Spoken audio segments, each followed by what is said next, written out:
বজবজে উত্তেজনা, আক্রান্ত বিজেপি কর্মীদের দেখতে যান সুকান্ত মজুমদার। বিজেপি রাজ্য সভাপতি যেতেই বিক্ষোভ দেখান তৃণমূল কর্মীরা। এরপর পুলিশের সামনেই বিজেপি কর্মীদের মারধরের অভিযোগ তৃণমূলের বিরুদ্ধে। দেখুন সেই সময়কার মুহূর্তের ছবি দেখাচ্ছি আপনাদেরকে।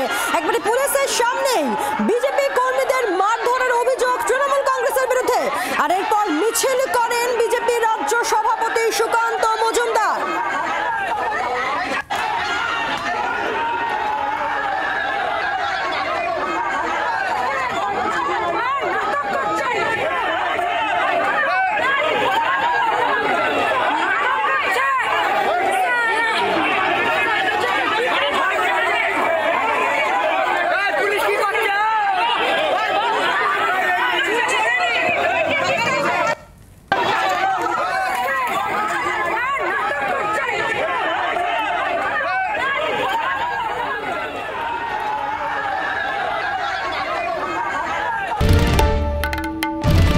বাংলার আওয়াজ, বাঙালির আবেগ, জি 24 ঘন্টা।